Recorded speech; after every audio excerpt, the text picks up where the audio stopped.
2015, vraiment avec l'agrément de Centre régional d'intégration. Alors, il y a 7 missions, mais je vous fais l'impasse de toutes les missions. Je vais juste mettre le focus sur celles qui, pour ce qui nous occupe, me semble plus importante. C'est entre autres celle de développer et de coordonner le parcours d'intégration. C'est un processus à destination des personnes qui ont obtenu leur statut de réfugié et qui vont, durant une période de 18 mois, suivre des cours de citoyenneté ou des cours de français pour les personnes qui ne sont pas francophones. Donc ce parcours, il est destiné à un public de 18 à 65 ans issus de pays tiers, mais il y a énormément de dispenses et je ne vais pas m'étendre sur ce sujet non plus. Une des deuxièmes missions, c'est celle de former les équipes de première ligne, les intervenants de première ligne à diverses matières. Alors, on pourrait prendre l'exemple du droit des étrangers, qui est une matière très complexe et qui évolue sans cesse. Et donc, on propose des formations à destination des travailleurs des communes, des services population ou services étrangers. On a aussi la possibilité de former d'autres intervenants à l'approche interculturelle. Je vais citer à titre d'exemple des travailleurs de la petite enfance ou d'autres travailleurs de terrain. Comme troisième mission, on a celle de coordonner les activités d'intégration à l'échelle locale. Donc là, on peut accompagner des associations ou des pouvoirs locaux qui souhaitent insuffler une dynamique interculturelle au sein d'un quartier ou à l'échelle de leur commune. Et alors, je terminerai par cette mission-là, c'est d'encourager la participation sociale, économique ou politique des personnes étrangères et de favoriser les échanges interculturels, puisque on considère que l'intégration des personnes étrangères n'est pas de la seule responsabilité de ces personnes. Justement, on envisage les choses sous la forme d'une dynamique qui est permanente et réciproque. Et donc, c'est dans ce cadre aussi qu'on peut, comme ce soir, participer à des soirées d'information, qu'on peut mettre en place des ciné-débats ou autres. Donc, voilà un peu pour les missions du CRILUX.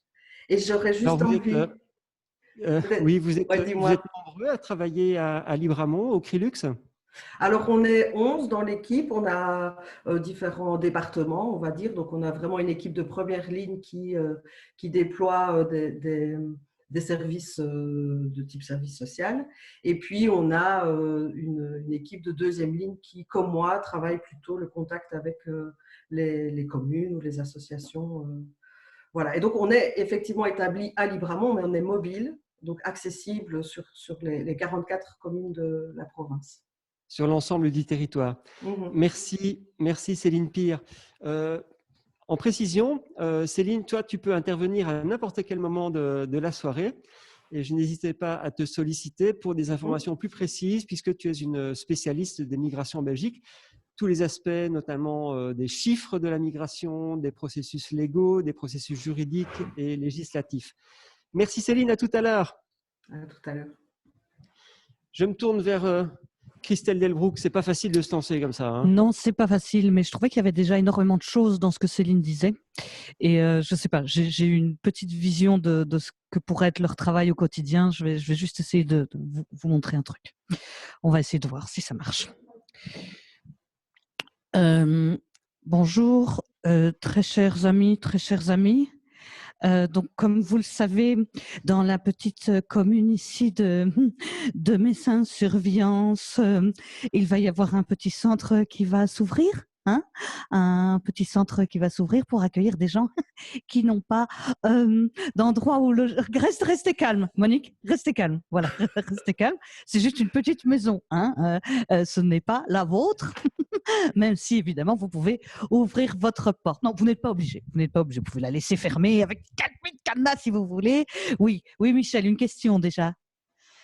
On ne sait pas encore quelle nationalité, vous savez, ce sont des citoyens du monde qui… Quoi ? Oui, ben, peut-être, on n'en sait rien. Non, non, non. Ce n'est pas pour ça que la buvette du club de foot va se transformer en mosquée. Tout le monde reste bien calme, hein. Par contre, il y a quand même une petite chose que je voudrais vous dire, c'est que vu que la population est vieillissante ici au sein de la commune, sans évidemment vouloir vous manquer de respect, j'aurais tendance à dire que ça pourrait vous aider à retrouver un peu de dynamisme. Oui. Non mais restez. Ouais, ils ne sont pas prêts encore, pas prêts. Tous migrants. Merci Christelle. C'est pas facile de faire des présentations comme ça sans public. Hein. Non, on est très peu nombreux dans cette pièce. Hein, j'ai même pas tout dit. Non, on s'en fout. Il est temps de passer du côté des bénévoles et des volontaires de la commune de la commune de l'Église, puisqu'on fait un focus sur l'Église cette semaine. Bonsoir Alain Renson et bonsoir Dominique Dessy. Et donc, vous faites partie d'une grande commune, surtout Alain, de la province de Luxembourg, puisque la commune de l'Église, elle est plus grande que Bruxelles-Capitale avec ses 19 communes en surface. Il y a un petit peu moins d'habitants. Hein. L'Église, c'est 5300 habitants. Bruxelles, c'est plutôt 1,2 million.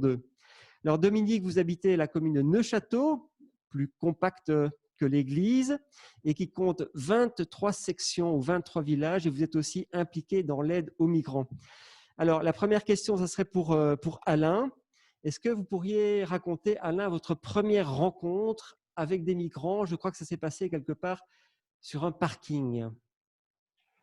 Alors, notre première rencontre, c'est surtout Domi qui a rencontré les premières fois parce que Domi habite sur le passage des migrants. En ce qui me concerne, moi, c'est lors de navettes entre Wittimont et Namoussard qu'on a eu l'occasion d'en rencontrer quelquefois, sans y prêter vraiment attention au début, un petit peu interloqué de voir des personnes d'origine étrangère perdues au milieu des bois. Et puis le lien a vite été fait en se disant que le parking était vraiment cette route-là. Et donc voilà, on a les premières fois avec les enfants, on a essayé de les... Vous aviez, je dirais, un passé d'engagé citoyen. Est-ce que vous aviez un passé d'activiste politique ou social ou culturel? Non, un scout dans l'âme, est toujours actif dans le scoutisme à Neuchâteau, mais voilà, oui, le besoin de comprendre un peu ce qui se passe autour de nous et de se demander un peu pourquoi il y avait des personnes comme celle-là aux abords de nos villages. Pour le reste, je vais peut-être laisser Domi poursuivre. Il y avait une question. Oui, pardon. Dominique Dessy, donc vous êtes de la commune de Neuchâteau, mais vous faites partie de ce même collectif, celui qui couvre les communes de Neuchâteau et de l'Église. Racontez-nous un peu comment ça s'est passé, votre première rencontre avec des transmigrants, migrants. On demandera à Céline Pire de nous expliquer les différences entre tous ces noms. D'accord. Il faut d'abord savoir que j'habite Namoussard, qui est vraiment situé sur le passage des transmigrants donc, qui viennent de la gare de Longblier et qui se dirigent donc vers le parking et sont donc là obligés de passer par mon village. Et c'est en février 2019, en revenant de mon sport à l'église, parce que Namoussard est vraiment situé aux confins de la commune de Neuchâteau, près de l'église, que j'ai constaté qu'il y avait du passage effectivement de personnes d'origine subsaharienne. Voilà, ça arrive une fois ou deux, puis quand c'est devenu de plus en plus fréquent, on s'est interrogé avec mes voisins, avec des amis, avec Alain. On dit, tiens, comment ça se fait? On ne comprenait pas pourquoi ce passage. Donc, on a investigué, on a impliqué les enfants, on était voir dans les bois, où éventuellement ces personnes logeaient, ou vers où elles se dirigeaient. Et puis, à un moment donné, on a bien compris que le parking était le point névralgique. Alors, on a donc ensuite contacté d'autres personnes qu'on savait intéressées également par le sujet de Neuchâteau même. Et on a organisé une première réunion en ce sens. Et c'est là qu'est né le collectif de citoyens pour les transmigrants de Neuchâteau-l'Église. Donc je précise bien que c'est vraiment un collectif qui concerne les deux communes. Et alors par la suite, donc au fil des réunions, on a commencé à organiser certaines choses, des premiers contacts avec les migrants, puis des premiers repas ont été acheminés, des premiers moyens pour pour se couvrir et pour s'abriter, parce que les conditions commençaient à se dégrader. Ça, c'était plus ou moins à l'été, fin de l'été 2019. Et puis, une fois que les premiers contacts étaient établis, la machine s'est mise en branle et c'est comme ça que le collectif Escale s'est affirmé. Le nom a été établi aussi dans ces environs-là. Et voilà, par la suite, on a jusqu'à présent s'est occupé des transmigrants avec beaucoup d'épisodes qui ont émaillé toute cette année, puisqu'il y a eu beaucoup de changements de place, d'endroits, de problèmes avec la police, de problèmes avec la commune et autres. Enfin voilà, on pourrait écrire un roman. Alors justement, un petit roman qui commence comment? Comment avez-vous, quelles sont les premières aides que vous avez apportées à ces transmigrants? D'abord sous forme de vivres sèches, évidemment, puisqu'à ce moment-là, on ne pouvait pas se permettre de les chauffer. Et donc, ça consistait dans des pains sous vide, des sardines surtout. Juste de quoi, en tout cas, subvenir à leurs premiers besoins sur place. Il faut aussi dire que un des premiers endroits où ils logeaient, c'était en dessous du pont de l'autoroute, qui jouxte donc les communes de Neufchâteau et l'église. Et donc, voilà, ils logeaient là. Le temps a commencé à se dégrader. On était en octobre-novembre, il commençait à faire très froid. Et donc, on était un peu amené à faire une espèce de soupe populaire, puisqu'on amenait du thé, des boissons chaudes, de la soupe et des repas qui étaient concoctés par les membres du collectif. Et c'est comme ça que ce mouvement a démarré donc du côté de l'église et de Neufchâteau. Est-ce qu'à l'époque, vous aviez déjà des liens avec d'autres citoyens engagés ailleurs? Sur le coup, non. Disons que justement, lorsqu'on a été concerné par le problème, on a constaté qu'il y avait d'autres personnes qui avaient déjà été en contact ou qui connaissaient la problématique. Et on les a donc contactés. Et c'est à ce moment-là qu'on a pu unir nos forces et créer ce collectif Neufchâteau-l'Église. Alors, Alain Renson, vous vous êtes engagé aussi de la même façon en commençant à apporter des boissons chaudes, une bonne soupe, etc. pour aider les gens? Oui, tout à fait, oui, oui. Donc, au départ, on impliquait fort nos enfants à nous, principalement avec les personnes sur le terrain, avec les personnes de Namoussard et de Wittimont. Et puis, Wittimont étant sur la commune de l'Église et Namoussard étant sur la commune de Neufchâteau. Et puis petit à petit, on s'est rendu compte que intégrer les enfants dans la problématique n'était pas une chose très très prudente. Donc on a commencé à étoffer un petit peu et à essayer de trouver de l'aide auprès du collectif. Et l'équipe terrain a commencé à s'étoffer et c'est comme ça qu'on divisait les semaines.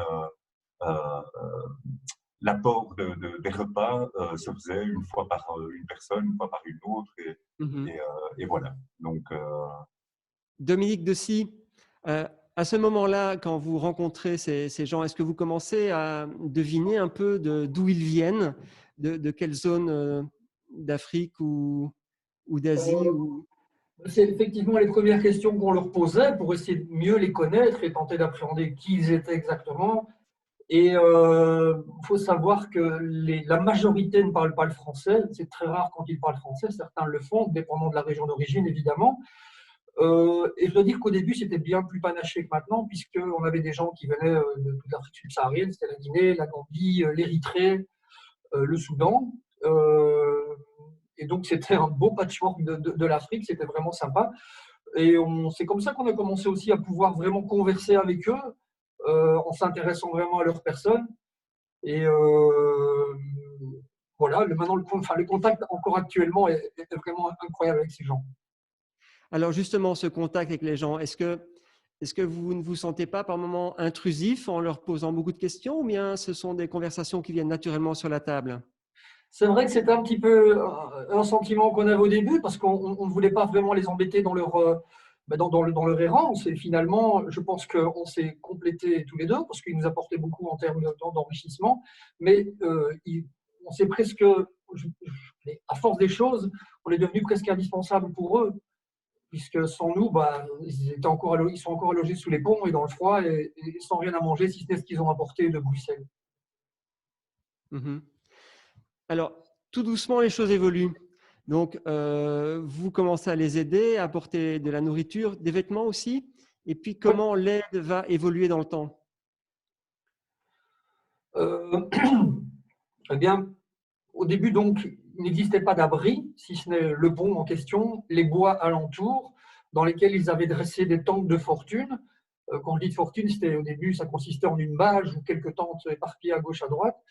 Et on a donc commencé par leur amener également des tentes, mais également des vêtements chauds pour les bois, en se posant la question et en se disant, bien sûr, ça ne peut pas continuer comme ça. L'hiver est à nos portes, les températures deviennent négatives, c'est pas possible de loger dans les bois, ni sous les ponts par ces températures-là. Et donc, on a mis toute notre énergie, tout le collectif, je précise qu'on est une quarantaine, à trouver des solutions politiques aux problèmes. Et donc, on a sollicité les communes respectives de l'Église et de Neufchâteau, en frappant à la porte des pouvoirs communaux, pour finalement obtenir petit à petit gain de cause. D'abord, durant le premier confinement, non, pour reprendre les choses dès le début, on a d'abord obtenu de la part de l'église de Neufchâteau un local, toujours le local actuel d'ailleurs. Et puis par la suite, le Covid est arrivé. Il était hors de question pour le pouvoir en place de loger des migrants dans ces conditions et dans un local qui était enfermé. Et l'Église a proposé son aide en mettant à disposition le centre sportif dans lesquels nous avons donc logé pendant toute la période de confinement, quelques mois donc, et on a continué à subvenir à leurs besoins quotidiens en se relayant, comme on fait encore aujourd'hui. Une fois que le confinement s'est terminé, on a encore fait des pieds et des mains pour réobtenir à nouveau le local Escale actuel et on a encore obtenu gain de cause que de nouveaux pouvoirs communaux qui ont été très généreux à ce niveau-là. Et actuellement, ils sont toujours au local Escale à Lomblier. Voilà, on parlera plus spécifiquement du local L'Escale, qui est installé sur la commune de Neufchâteau, avec Isabelle Chouveller, qui sera la prochaine invitée, cela après 9h. Je voulais me tourner un petit peu vers Céline Pire, pour voir un peu des questions de vocabulaire avec Céline du Crilux, pour comprendre les différences qu'il y a justement entre migrants, transmigrants, réfugiés, candidats à réfugiés, etc. Si Céline pouvait nous éclairer un petit peu là-dessus, ça serait bien. À toi, Céline. Oui. Commençons par migrant. Migrant, c'est, j'ai envie de dire, tout simplement une personne qui quitte son pays pour un autre. Et donc, parmi ces migrants, il y a des personnes qui font le choix réfléchi de s'installer dans un autre pays pour aller travailler, ou enfin, en tout cas, qui posent un choix mûrement réfléchi. Et puis, il y en a d'autres à qui on ne laisse pas ce choix. Ce sont entre autres les migrants transit, mais pas que. Ce sont en tout cas des personnes qui doivent absolument, pour leur survie, quitter leur pays. Et certaines vont devenir ce qu'on appelle demandeurs d'asile ou maintenant demandeurs de protection internationale.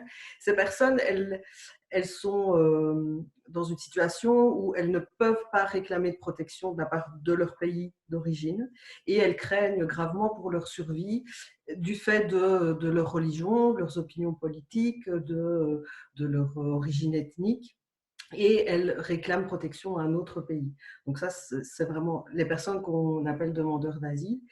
Et d'autres, entre autres les migrants en transit, comme leur nom l'indique, sont de passage, à savoir que la majorité des pays du monde sont des pays d'origine, de destination ou de transit.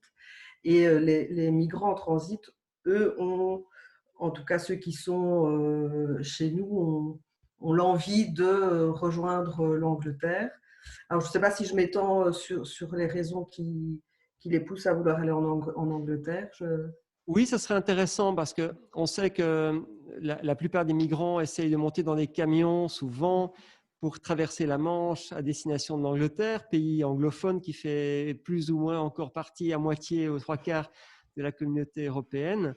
Alors pourquoi, effectivement, ces migrants veulent aller en Angleterre? C'est pas que pour la livre sterling, je présume. Pas spécialement. Et ce n'est pas non plus pour ce qu'ils peuvent y trouver vraiment là-bas, c'est plutôt pour ceux qui craignent, puisque dans la Convention de Genève qui régit la demande d'asile et qui définit ce qu'est un réfugié, il y a aussi le règlement Dublin. Et ce règlement stipule que le premier pays européen sur lequel les personnes arrivent est le pays qui aura la charge d'analyser leur demande d'asile, de protection internationale.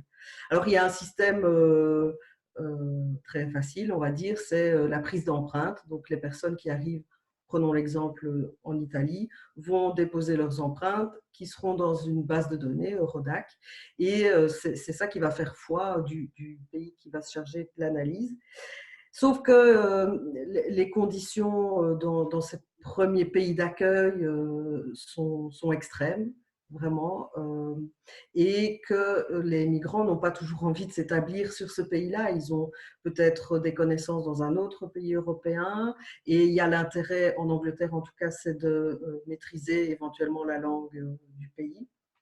Et ils souhaitent donc poursuivre leur trajet vers l'Angleterre, où on pense également que le travail est plus facile.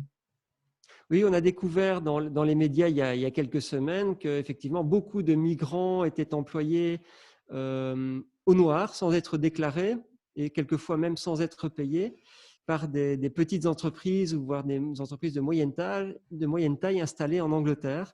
Ça a fait un scandale, notamment au Parlement. Donc des gens qui se faisaient exploiter une fois qu'ils étaient arrivés en Angleterre. Mais sans papier, c'est plus facile. Oui, alors effectivement, il y a quelque part ce mythe de l'Angleterre, cet Eldorado, qui vient en second temps, parce que les personnes qui ont quitté leur pays en urgence n'ont pas toujours en tête d'aller jusqu'en Angleterre. Je pense que c'est vraiment lié à la déception du deuxième mythe qui s'effondre, à savoir que cette Europe est si accueillante. Dans les faits, les conditions en tout cas qu'on leur offre en arrivant en Europe dans les hotspots sont bien loin d'être idéales. Et donc, voilà. Un grand merci pour tes explications précises, Céline Pire du Crilux. On retourne sur nos bénévoles de la commune de l'Église et de Neufchâteau. Alors, Alain et Dominique, quand vous parlez avec les migrants, les transmigrants, avec les gens qui passent par chez vous, quelles sont les informations qu'ils vous glissent à l'oreille sur leur parcours et sur les raisons qui les ont amenés ici en Belgique? Je profite que vous arrivez à l'antenne pour préciser aussi que Céline Sampey reçoit tous les commentaires que vous envoyez via Facebook ou via Zoom. Elle les compile et elle peut intervenir, et elle interviendra certainement à la fin de la petite émission avec un système de questions-réponses entre les gens qui sont chez eux et puis les différents intervenants qui auront participé. Voilà. Alain et Dominique, que vous racontent ces migrants et ces transmigrants? Alors, il faut savoir, c'est que il y a toujours une très très grande pudeur quand on les rencontre les premières fois, et qu'il faut les rencontrer quand même quelques fois pour percer un peu la barrière. Et il y a un lien qui s'établit petit à petit. En général, ça passe par du bassement matériel au début. J'aimerais une veste, j'aimerais des chaussures. Et petit à petit, ben, la conversation s'engage et voilà. Donc, on finit par obtenir des informations à la suite de conversations avec eux, et ça devient de plus en plus intime. Pour ce qui est de leur parcours, oui, on pourrait passer la soirée à vous raconter le parcours de certains qui ne sont pas toujours très très roses. Et donc voilà, c'est souvent petit à petit, oui. Alain Renson, vous vouliez dire par là que souvent ça peut être très émouvant, les récits et les souffrances que ces migrants ont traversées? Oui, tout à fait, oui, oui. Il y a des parcours remplis de violence, de peur.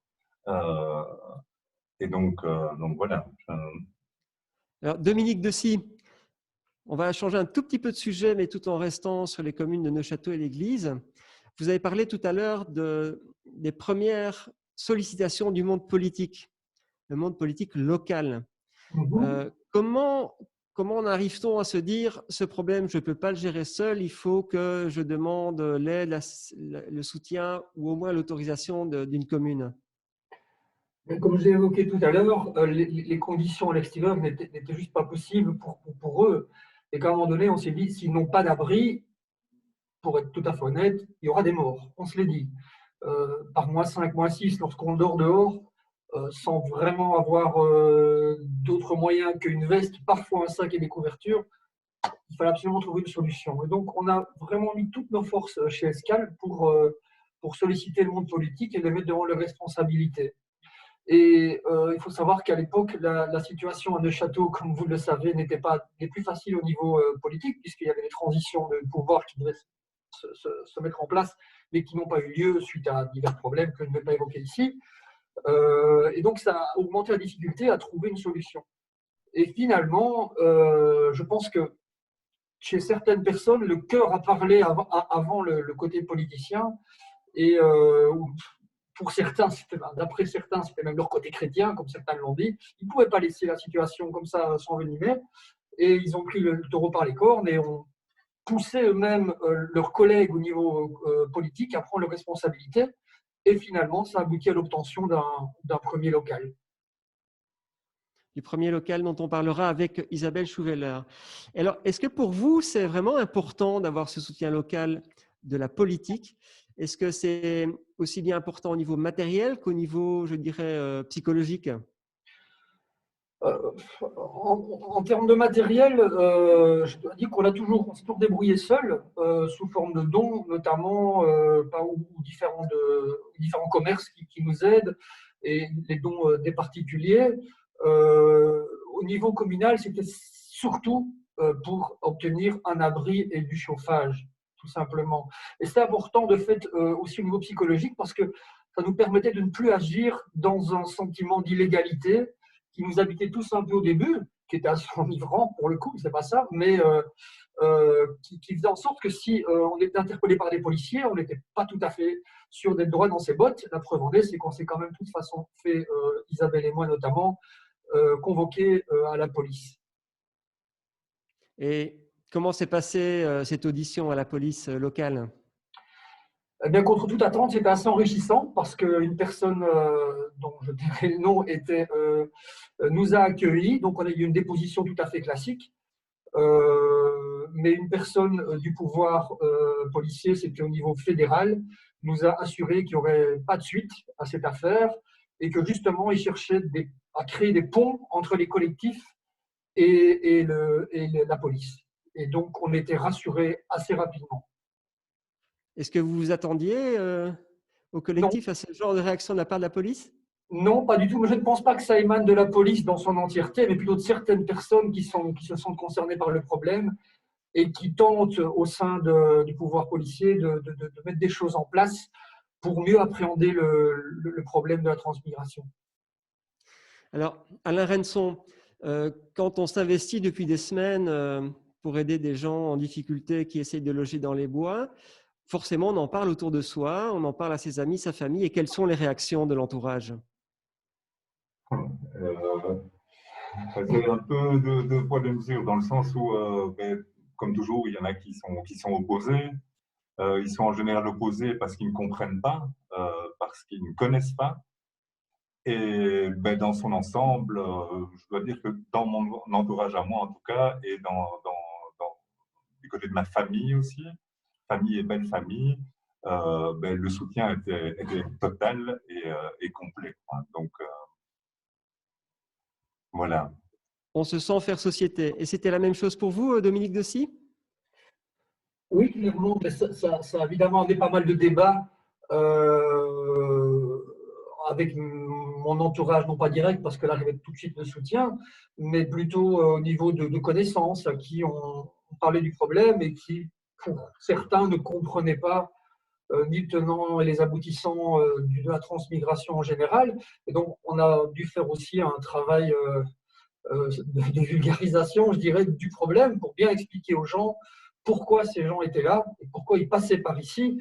et que ce n'étaient pas des envahisseurs ni des voleurs, mais des gens de passage qui cherchaient leur Eldorado, simplement. Une dernière courte question pour l'un des deux. Quel est le coût en fait de cette opération chez vous à l'église et à Neufchâteau? La plupart des choses sont prises en charge par la commune ou bien par des particuliers?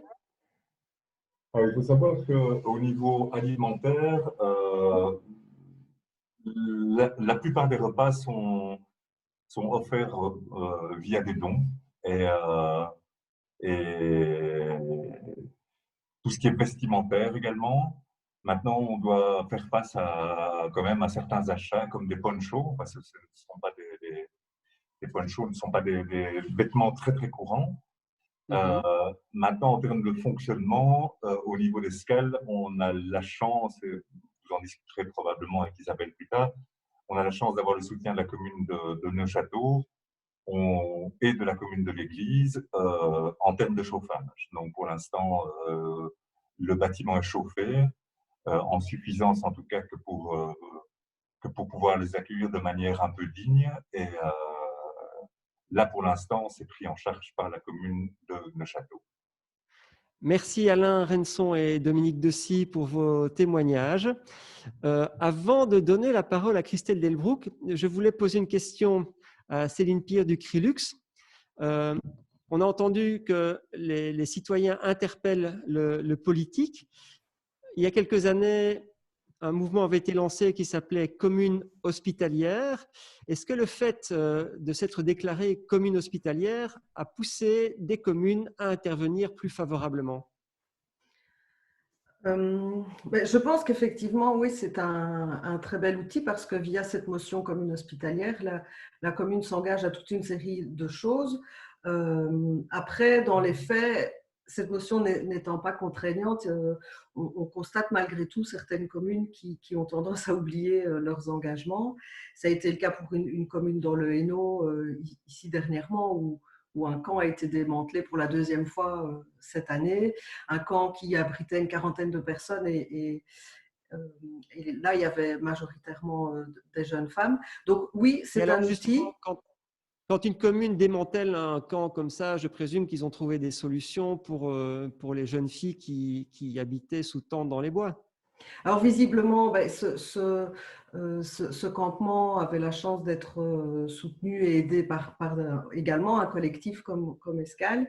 Et donc, je pense que des solutions ont été trouvées, mais vraiment à très court terme.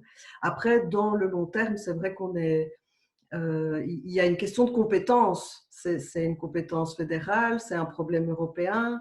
Les pouvoirs locaux font ce qu'ils peuvent aussi. Et c'est la raison pour laquelle, avec le CNCD 11-11-11, grâce aux apports de terrain des collectifs, avec le Crilux, on a lancé toute une série d'interpellations et on peut dire que les choses bougent progressivement, puisque ici, dernièrement, on a reçu une lettre circulaire des ministres d'Hermann et Montréal qui cadre un petit peu plus l'intervention des communes qui sont parfois un peu perdues par rapport à ce qui est faisable ou pas. Et comme j'ai la parole, je me permets d'enchaîner avec l'aspect légal de l'aide apportée par les citoyens, parce qu'on peut entendre parler de délit de solidarité. Là, on est de nouveau dans un mythe total. C'est une belle création des politiques migratoires belges de ces dernières années, parce que, voilà, en tout cas dans les articles de la loi de décembre 80, il est bien stipulé qu'une aide ne peut être condamnée si elle est apportée vraiment dans un cadre purement humanitaire. Donc, ce que les citoyens déploient au quotidien est totalement légal. Il y a juste des petits points d'attention qui sont, entre autres, de ne pas véhiculer un migrant vers ou depuis un lieu de transition vers un autre pays, donc ici en l'occurrence les aires d'autoroute, ou de ne pas acheter une carte SIM à son nom. Enfin voilà, il y a des petites choses comme ça, mais pour la globalité de l'action déployée, c'est totalement légal. Il n'y a donc pas de délit de solidarité. Un grand merci pour ces précisions, Céline Pierre du Crilux. C'est à Christelle. Oui, j'ai vraiment plein de choses à dire sur toutes vos interventions, les amis. Mais alors, plein de choses sérieuses. On fera ça une autre fois. Je vais partir sur ce que les deux bénévoles là, viennent de dire, Alain et Dominique, parce que juste ça me rappelle des trucs et aussi souvenirs personnels. Donc voilà. Petite mise en perspective. Nous sommes sur un parking à l'arrière d'une gare. Il y a une table, vous voyez, une table de brasserie, ok. Il y a une casserole de soupe. Il y a une madame derrière la casserole de soupe. Il y a une grande file avec des gens qui vont vraiment très fin. Et il y a 2-3 bénévoles qui essayent de gérer le bazar. Je vais essayer de vous créer tout ça. Merde. Jocelyne, regarde un peu. Ils sont, hey, tu n'auras assez de soupe, tu auras assez de soupe. Tu ne sais, non, mais au pire, on rallongera avec de l'eau. Hein. Ouais, ok. Bon, allez, il y en a bien qu'on fait les scouts ici. Restez en file, hein. ne vous dépassez. Don't dépasse you. Don't. Allah. You. You. Je parle anglais, moi, maintenant. C'est quand même dingue, ça. Viens un peu. Viens un peu, Rui de Pissa, regarde un peu, il est en sandales. Dis, il douche depuis 12 jours, là, il est en sandales, lui. Attends, ne bouge pas. Don't move. Stay here, just in front of me. Yes, okay. Look at this, it is Crocs. Crocs, it's all I have. C'est tout ce que j'ai, moi. C'est mes crocs de jardin, mais je n'ai rien d'autre dans mon auto, moi. Tiens, prends ça. Bah, moi, c'est plus sec. Hein. Oui, avec les crocs du jardin, au moins, tu sais, c'est ce que tu fais. Bon. Nom de Justin. Allez-y, hein, et prenez un... Allez vous mettre en dessous de l'obette, là, pour pas qu'il drache sur vous, hein. De l'obette. Oh, mais oui, je vois celui-là. Attends. Tiens, grand, viens un peu. Comme... Do you know what it is?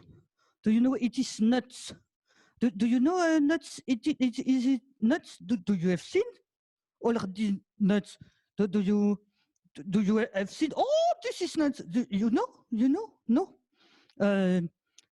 Look at this. Look at this. Okay. Look at this. Look a nut.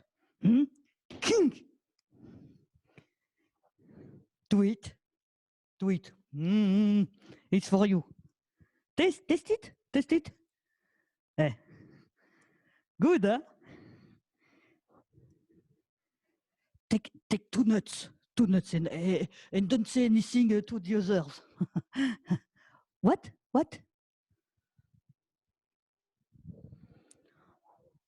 I put my nuts in my pocket. I want to eat 1 nut. The other nut, I take it in my pocket. And in the night, when I'm cold, when I'm scared, I put my hand in my pocket and touch the nut and I sing to you. Thank you.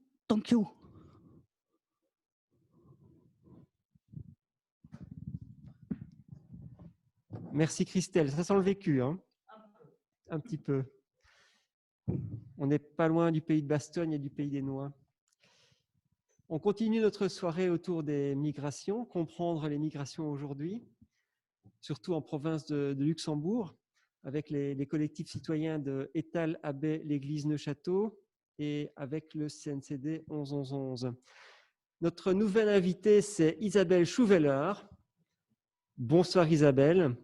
Vous vous êtes installée voici quelques années à Marbais, c'est la commune de Neuchâteau, après avoir parcouru un petit peu le monde. Vous faites partie des volontaires, des bénévoles qui gèrent l'escale à Longlier. Alors, cette escale, on a entendu parler avec Alain et Dominique. C'est un lieu d'accueil pour les personnes en migration. Est-ce que vous pourriez nous expliquer un peu à quoi ça ressemble l'escale? Quand on y arrive, à quoi ça ressemble? Alors, en fait, c'est l'ancien bâtiment, enfin, c'est le bâtiment de l'ancienne crèche de Lomblier. Et donc, c'est 2 grandes salles très lumineuses où on a installé des lits, donc 15 lits en tout. Et c'est une grande cuisine et un petit sanitaire où il y a une douche, une toilette et un évier. Combien de personnes pouvez-vous accueillir à l'Escale? On peut accueillir 15 personnes. 15. Et c'est pas un peu trop loin de l'autoroute et des parkings? Alors, c'est ce qu'on a trouvé et on était tellement contents d'avoir trouvé ce bâtiment-là. Alors, effectivement, pour les personnes, c'est pas évident. C'est en gros 1h15 de marche. Mais voilà, c'était ce qu'on avait de mieux à offrir. Et comparé au pont sous l'autoroute, au temps dans la forêt, ça vaut la marche. Ce local a été mis à disposition par la commune de Neufchâteau. Oui.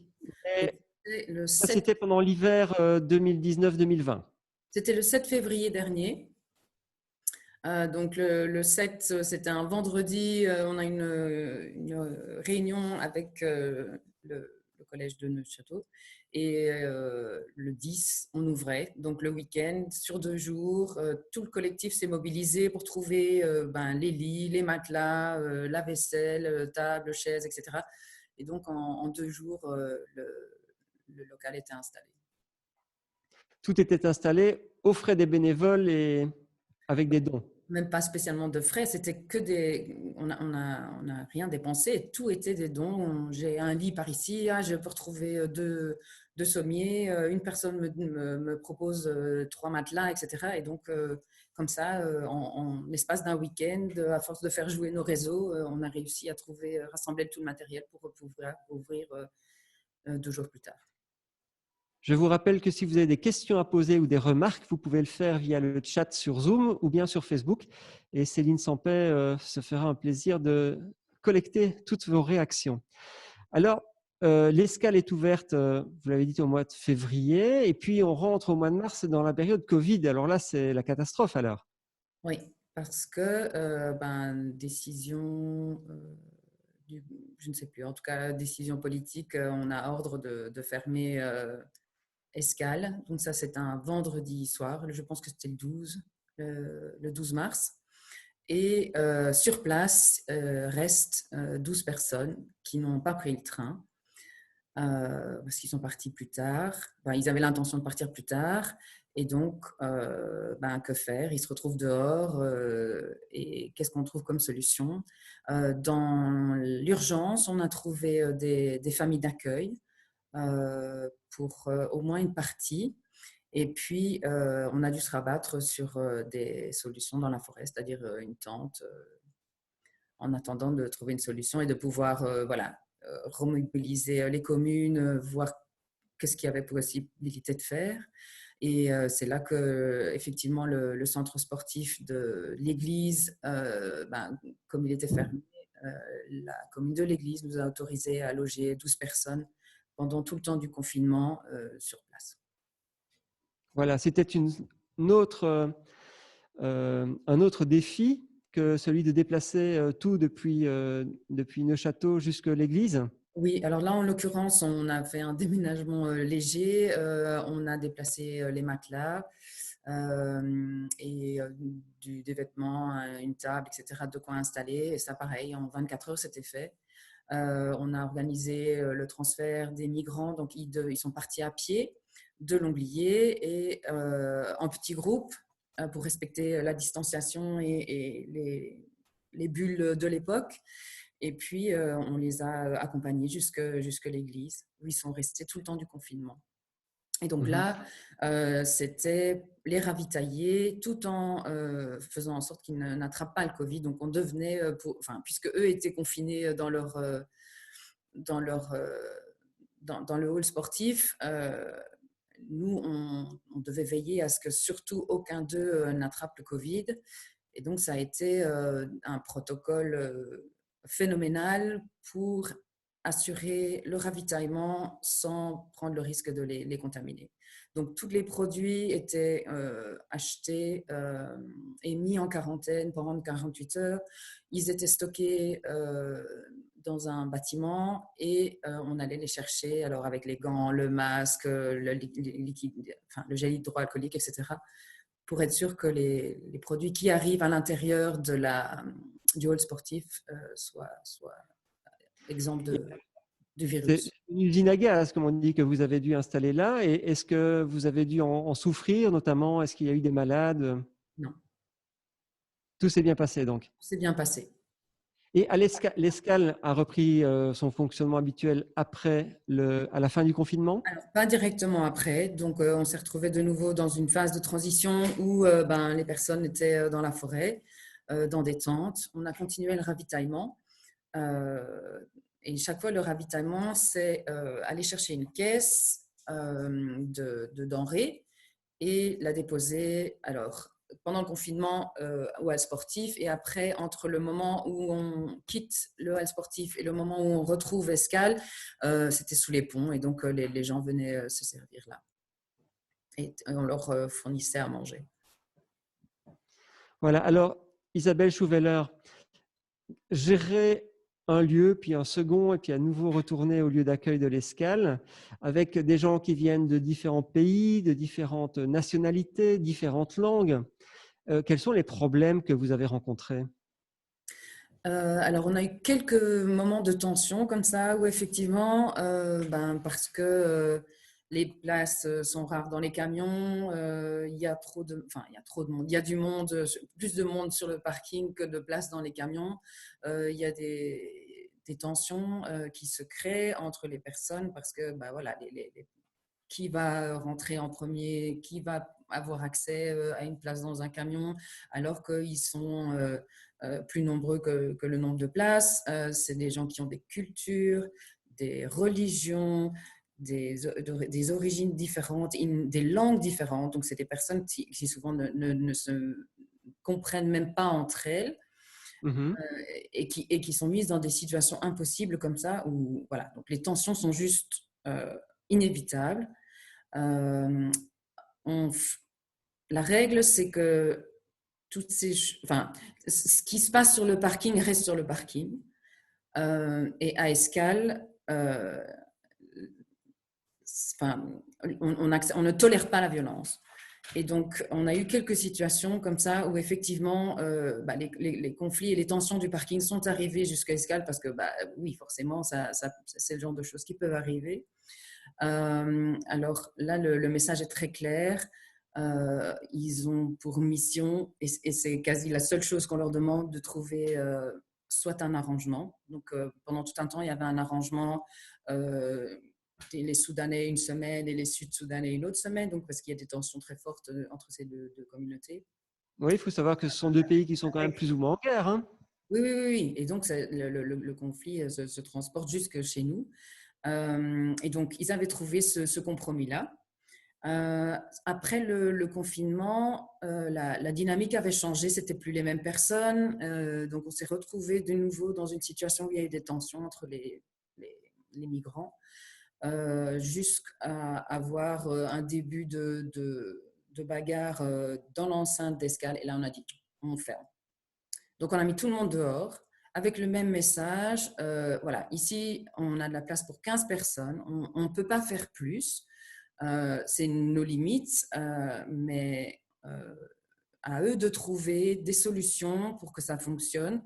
Et finalement, ça a pris une semaine ou deux, forcément, ça prend du temps. Et là, de nouveau, pour l'instant, ça fonctionne.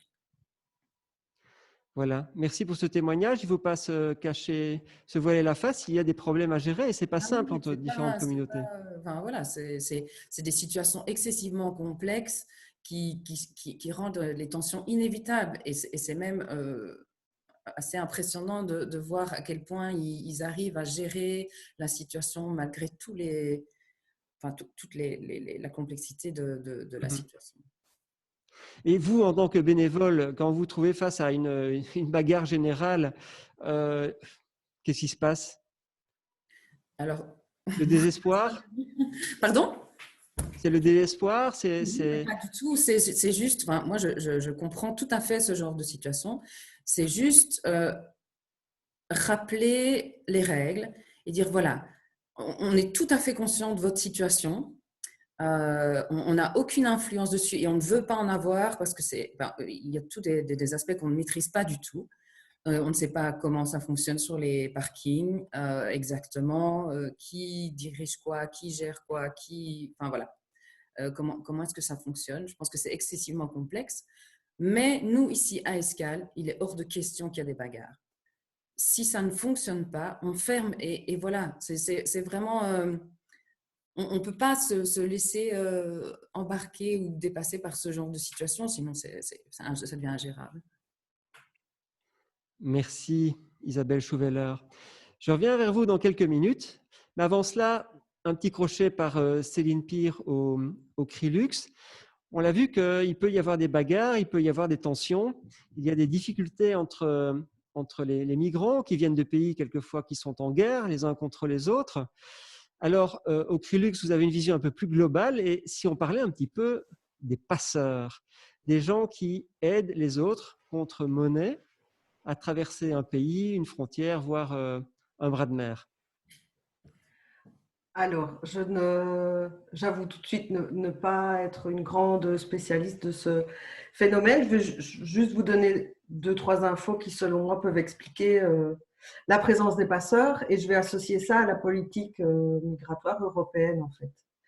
Oui. Si l'Europe prend à un moment donné conscience qu'il est nécessaire d'ouvrir les frontières plutôt que de continuellement construire des murs et créer cette Europe forteresse, si elle prend conscience de ça, le phénomène contre lequel elle se bat, puisqu'on entend régulièrement, que ce soit en Belgique ou en Europe, on se bat contre les passeurs, mais les passeurs disparaissent, puisque clairement c'est l'Europe qui crée ce jeu-là. Et ce qui est sûr, c'est que les murs qui sont construits n'empêchent pas les migrants d'arriver. Ils vont juste passer par un autre côté. Le problème, c'est qu'au fur et à mesure de ces barrières, les routes empruntées sont de plus en plus dangereuses, et le nombre de morts ne fait qu'augmenter. Donc voilà ce que je peux dire par rapport. Ces passeurs, c'est un business, c'est un peu comme des trafiquants de drogue, mais au lieu de faire passer la drogue, ils font passer des migrants, c'est cela? C'est tout à fait ça, oui, oui.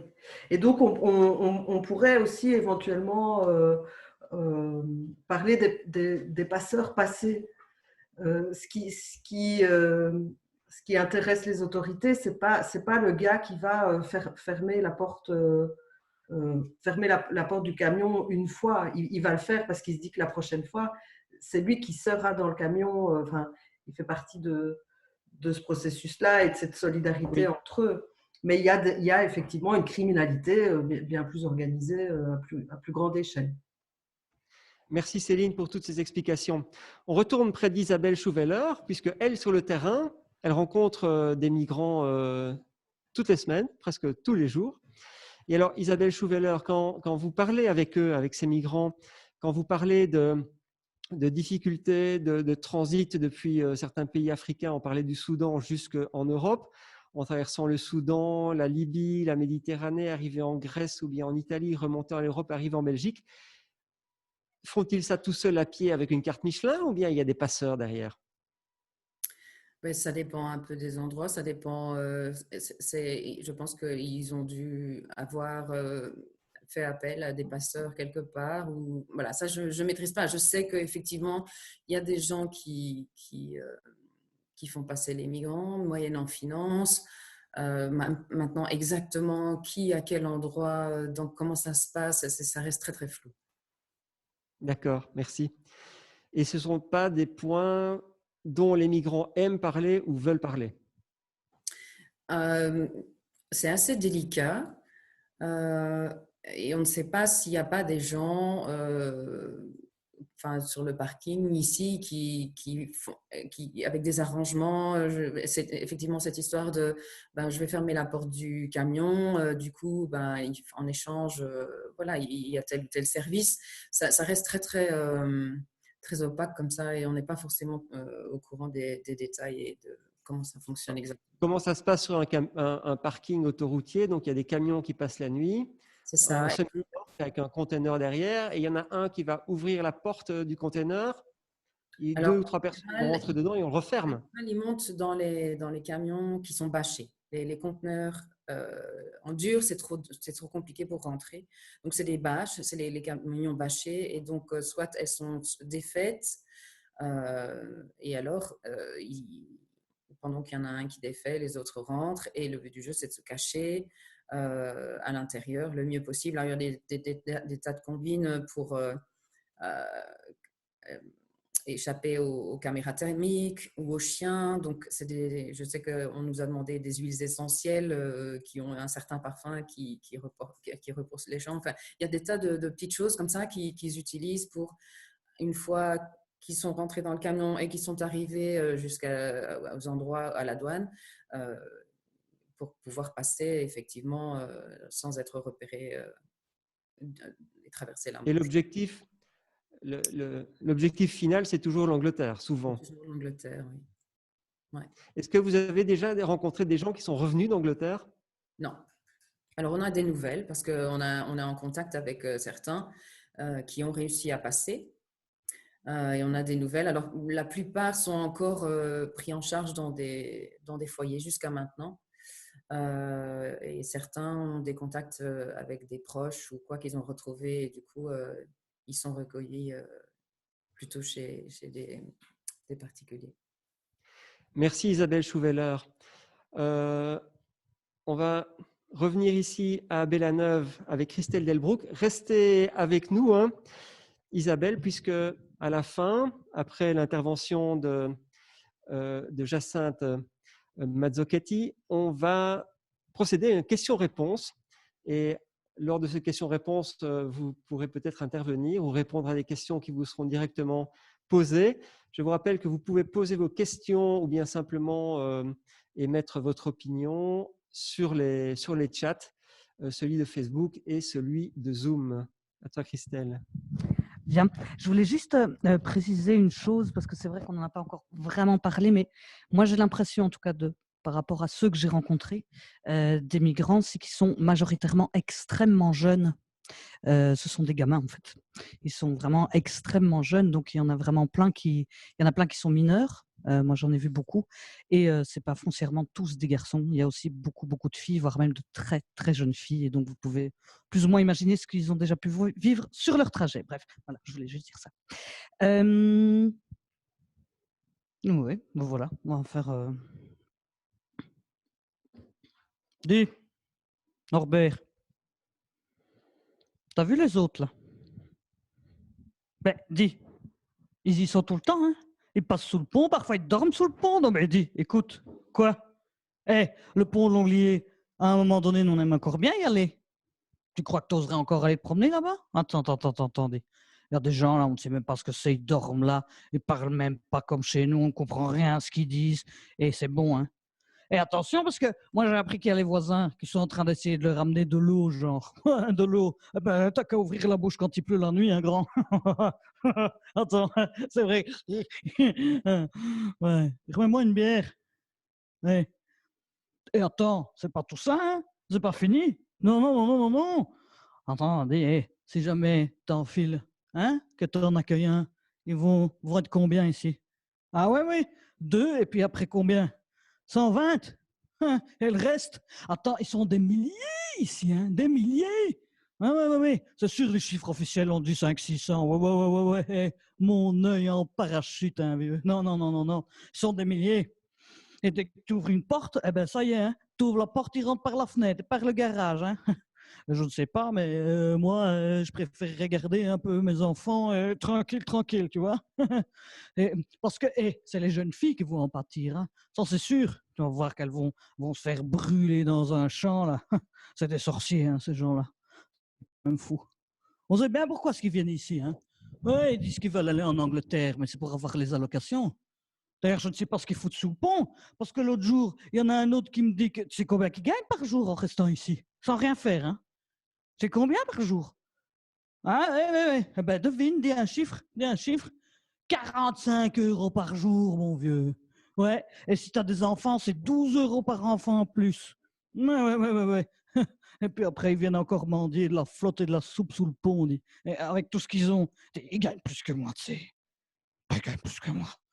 Ouais, parce que c'est 47 € par jour, mais on compte les samedis, dimanches et jours fériés. Hein. Moi, je veux dire, quand je ne travaille pas samedi, dimanche et jours fériés, je peux faire une croix sur mon salaire du jour. Hein. Ouais, ça je le sais. Attends, Mais ça c'est... En plus, tu leur donnes un truc comme ça, ils vont jusque-là. C'est tout des sauvages, hein, ça. Bon, tu vas voir qu'ils vont venir en plus.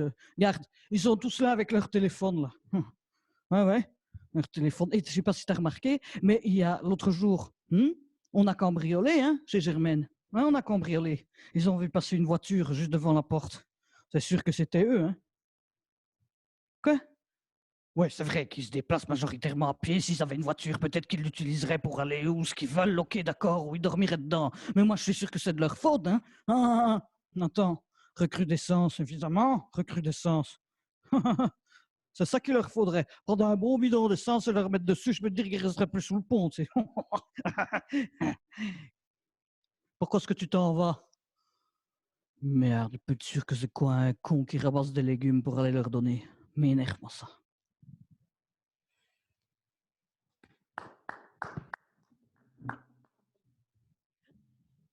Merci Christelle Delbrouck.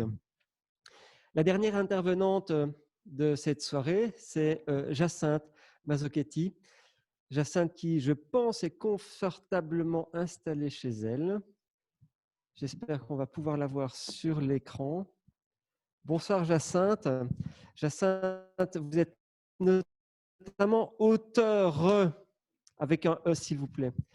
Et vous avez écrit il y a quelque temps un petit texte que vous voulez partager avec nous, un texte qui s'appelle « Les petites gens de la gare du Nord ». Nous avons un problème de son, je pense. On n'entend rien.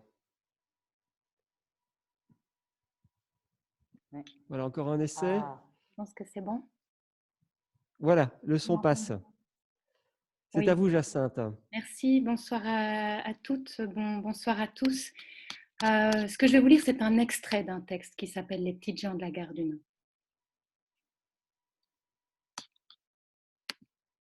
Je vois tout, mais je ne dis rien. J'ai le dos courbé de l'infamie des hommes, de leurs indifférences, de leur futilité. Oui, monsieur, oui, madame. Je nettoie la pisse, la merde, les corps, les plis, les doux et les amers. Je laisse les dérivés s'amarrer quelques minutes à mon mât. Je suis le cœur de la ville, de la vie, de l'humanité qui se cherche. En déroute sur les rails trop droits, ça déraille parfois. Je lis dans les bons jours qui se disent, qui s'abstiennent, comme d'autres dans les lignes de la main. Je lis dans les taches, les trous des vêtements, des chaussures, des corps, marre de café, de chair et d'eau. Je suis à la croisée des chemins. L'Europe et ses buildings ne sont pas loin, côte à côte avec le parc Maximilien. Ce parc des rêves et des horreurs, de l'office des étrangers aux couloirs étroits. Tu rentres si t'es assez amoché, si tu te tais, si tu files droit. Tu crèves dans la file et c'est juste comme ça, la justice se cherche. Mise en scène, puce et choléra, les rats de nos égouts, de nos égaux. On les enfonce, on baisse la tête, mais moi je ne peux pas. Ils sont là à la porte de mon 2 pièces, à la porte de mon histoire. Dans les miroirs de mon sous-sol, ils se reflètent. Je ne sais pas si c'est le moment, si je vous parle de moi, un peu. Si je vous détourne du quotidien, de la déchéance qui s'épanche dans mes toilettes. On a beau fermer les yeux, le monde crève et ce n'est même plus à petit feu. Il sanglante. Ça craque de partout, ça sointe. Le pus se déverse des plaies ouvertes. Les miennes le sont à jamais. Ma jambe folle a gardé trace des coups de machette. Chaque seconde, elle manque et me répète la fureur des peurs des autres, de la haine, des jalousies, de la peine. J'en ai pris pour 20 ou 30 ans, perpétuité qui, j'espère, ne sera pas trop longue. J'ai mes papiers, vous me direz, et je vous donnerai raison. Je peux jeter mes yeux dans ceux des policiers, des militaires, des hommes en armes qui parcourent la ville, la gare, de leurs palourds et de leurs mitraillettes. Je ne crains rien de leurs matraques qui sur les errants s'abattent, qui me frappent, qu'ils osent. Ils ne peuvent me renvoyer. Je n'ai nulle part où être, nulle part où aller, mais je ne les crains pas. Soldats de pacotille, ici c'est vrai, malgré les fantoches et les encoches, j'ai des droits, que ça leur plaise ou pas. Et je sais que ça ne leur plaît pas. Je les observe qui se déchaînent, qui se défoulent à l'abri de la foule. les corps sous les couvertures rouées de coups, épaves parmi les cadavres de bouteilles vides de seringues d'identité consumées. C'est comme ça qu'il les voit, et vous aussi peut-être, parfois. Moi je recueille, j'accueille, je ne juge pas. Je le connais, le froid des pavés, le glacé des carrelages. J'y ai dormi sur le sol des gares, des voiries, des voies de garage. Caméléon des carreaux, camé des caisses de carton en transparence dans la rue, dans la tête, qu'on m'oublie puisqu'on me nie, que mon corps disparu dans l'espace me protège des insultes, des crachats, des poings, des pieds et des sexes. Être une femme seule au bord des routes, même sans âge, ça réveille les mâles et s'invite les outrages. Tu n'es rien ou si peu, tu n'es que chose à disposition et dont je dispose. J'ai pris comme j'en ai l'habitude, pas qu'on s'habitue les entrailles qui se déchirent, l'indicible silence des hurlements et pourtant, je suis femme. J'ai la guerre dans le creux de mon ventre. Elle m'a pris et donné des enfants. Je suis femme. J'ai l'exil comme passeport, passé, passeur, passage. J'ai l'exil, j'ai la rage. Et mes enfants, fantômes, armes de destruction massive, sont mon arc, mon abri sur les flancs, sur les rives. Peu importe leur sang, peu importe qu'ils soient morts ou vivants, ils me guident. Je suis vieille, et je les vois, ces femmes, un bébé dans les bras. Ces dernières années, elles se multiplient au paradoxe des frontières fermées, de plus en plus jeunes, de plus en plus seules. Elles marchent, elles traversent la terre, elles cherchent le repos et cette quête les pousse de chemins de sable, de bennes de camions, de dessous de table aux voies de mer. Elles sont mères avant tout, comme je le suis. Des enfants d'amour ou de viol, des enfants de route, de déroute, de ténèbres et d'espoir. Elles se fondent dans le noir, ombre des quais de gare. Elles évitent la rue d'Arscott, les vitrines d'autres exils, d'autres errances. Ces filles dénudées qui avalent les solitudes, qui s'habillent des fantasmes et se meurent des oublis, des proxénètes, des errances. Les mafias de passage, de droit d'existence guettent les chutes et les espérances. Je ne devrais pas, mais c'est plus fort que moi. Je m'attache. Je les aime parce que peut-être c'est la seule chose que je puisse faire. Parce que peut-être je voudrais que leur mémoire s'efface et la mienne et les leurs en miroir. Ce qu'elles fuient ne peut se résumer de guerre. C'est l'enfer d'être fille d'une famille, d'un village, d'un pays qui enferme, qui enterre, qui coupe et découpe les corps de pure virginité, de beauté à vitrioler. Vous pensez que j'exagère ? Il est des sages et des souffles et des libertés partout, en tout lieu, en tout temps.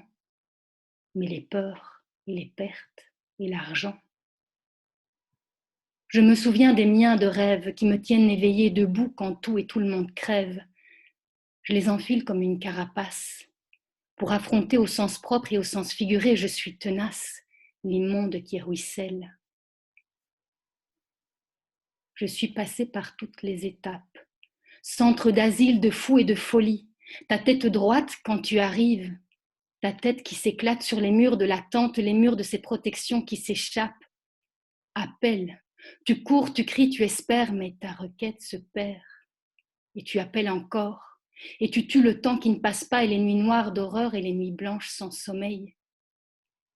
Tu hurles tes enfants qui se traînent sur les bancs d'une vie qu'on leur refuse. Et tu uses tes ressources, comme ils disent, s'épuisent.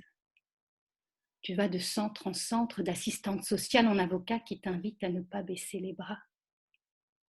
Et tu t'en sers de tes bras pour trouver l'argent des recours, pour que tes mômes ne soient pas que de guenilles, qu'en rue ils échappent aux moqueries, qu'à l'école ils étudient. Tu ne peux pas avoir traversé la terre, traverser l'enfer pour qu'on t'attache comme un animal, qu'on te renvoie en charter, du charnier d'où tu viens, tu ne peux pas faire marche arrière. Merci Jacinthe Mazzochetti, bravo. En 2 mots pour vous présenter, vous êtes titulaire d'un doctorat en sciences sociales et d'anthropologie et vous êtes aussi professeur chargé de cours à l'UCL depuis 2011. vous avez écrit différents ouvrages ethnographiques, dont Être étudiant à Ouagadougou, itinérance, imaginaire et précarité, un livre qui a été primé. Merci pour ce texte. Est-ce que vous pourriez nous expliquer d'où il vient, ce texte, comment il est né? Oui, oui. Alors, l'observation à partir de laquelle je l'ai écrit, c'est simplement de passer très très souvent dans ma vie par la gare du Nord. Donc ça, c'est un peu c'est pour ça que j'avais envie d'écrire un texte à partir de ce lieu-là, de la gare du Nord. C'est un extrait, évidemment, ce texte. C'est une dame qui s'occupe des toilettes dans la gare du Nord et qui raconte à la fois sa vie et la vie des personnes de passage. Et puis, c'est surtout aussi ce que j'essaye de faire depuis déjà pas mal d'années, c'est-à-dire en parallèle des articles, des livres, des conférences, etc. J'essaye au travers de la poésie, de la littérature, des nouvelles, du roman, de parler autrement aussi des questions migratoires, de mêler aux informations, aux compréhensions, aux témoignages, des éléments de sensibles qui peuvent peut-être permettre de toucher autrement ou d'ouvrir de nouvelles portes. Depuis chez vous, vous avez assisté à toute la soirée jusque maintenant. Est-ce que vous avez des réflexions à partager avec nous?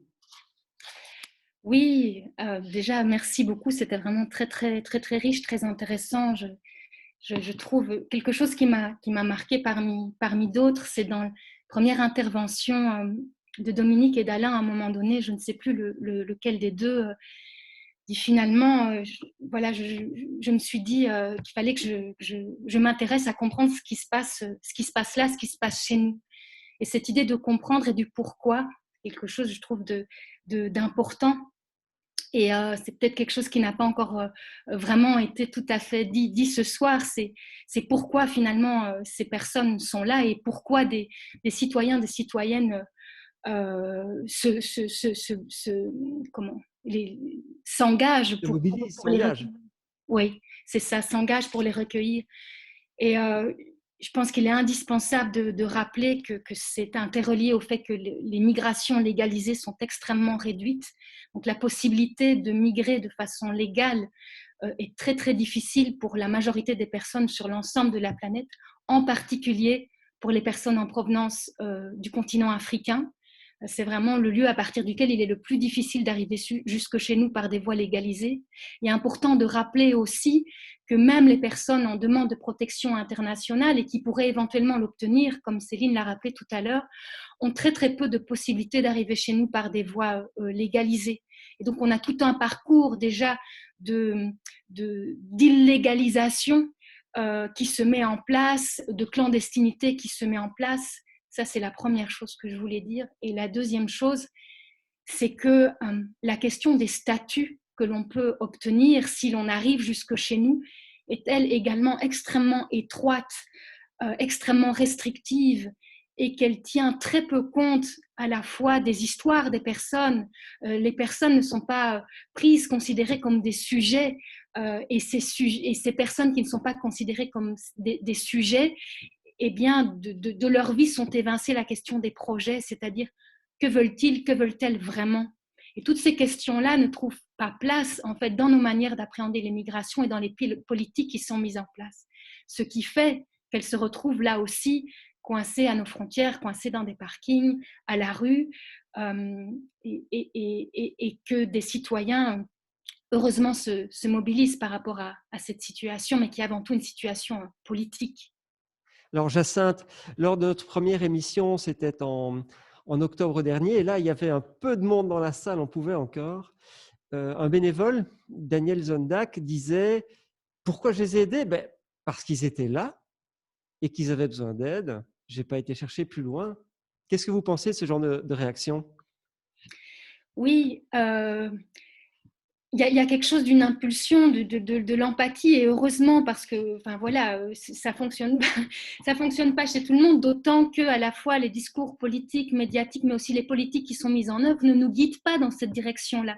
Au lieu de nous amener à aller vers l'autre, on nous amène à avoir peur des autres ou à nous faire croire que si ces autres sont aidés ou recueillis, cela va entraver notre propre bien-être, ce qui est tout à fait faux. Et donc, cette cette première impulsion, c'est une impulsion de solidarité, et c'est ce qui est vraiment au départ même de l'humanité. L'humain est un être social, on est un animal qui ne peut pas vivre s'il n'est pas relié, donc c'est vraiment quelque chose qui nous constitue, et donc c'est important que des choses comme cela puissent se passer. Et le fait de rencontrer l'autre, généralement, fait tomber de très nombreuses barrières, puisque toute une série d'idées préconçues, de stéréotypes, de peurs, de mésinformations, de méconnaissances tombent généralement assez rapidement une fois qu'on a la possibilité de pouvoir vraiment rencontrer, d'être en relation avec d'autres. Alors justement, aujourd'hui, la Banque nationale de Belgique a publié un rapport qui a été commandé il y a plus de 2 ans concernant l'impact économique des migrations sur l'économie belge. Je ne sais pas si vous voulez en dire un petit mot, ou bien on posera peut-être la question à Céline Pire du Crilux, à moins que vous n'ayez entendu parler de cet article. Je n'ai pas entendu parler de cet article en particulier, mais par contre, je collabore à l'UC Louvain avec des économistes qui travaillent sur cette question-là. Et je ne sais pas quelles sont les conclusions. Donc, je vais peut-être dire quelque chose qui est opposé à ces conclusions-là. Mais par contre… Alors, on va aller voir Céline Pire, puisque elle a les informations, puisque c'est un rapport, Céline, qui avait été demandé il y a plus de 2 ans et qui aboutit au bout de 2 ans d'études par un institut qui est assez sérieux, c'est la Banque nationale de Belgique. Alors, que nous dit ce rapport sur l'impact économique des migrations, Céline ? Alors, je vais aller droit au but et vous faire part de la conclusion qui est sans appel.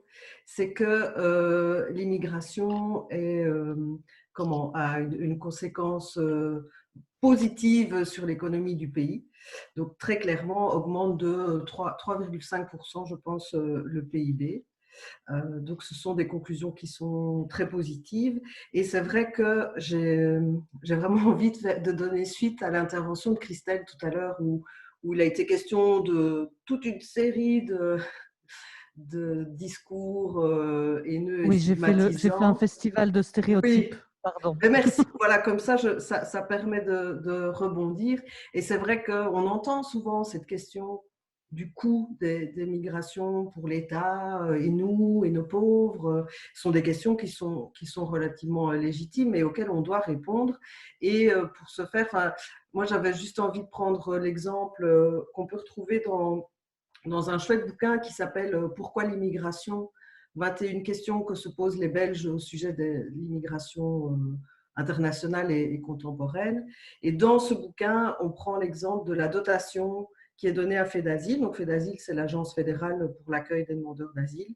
Donc en 2015, FEDASIL reçoit 300 millions d'euros.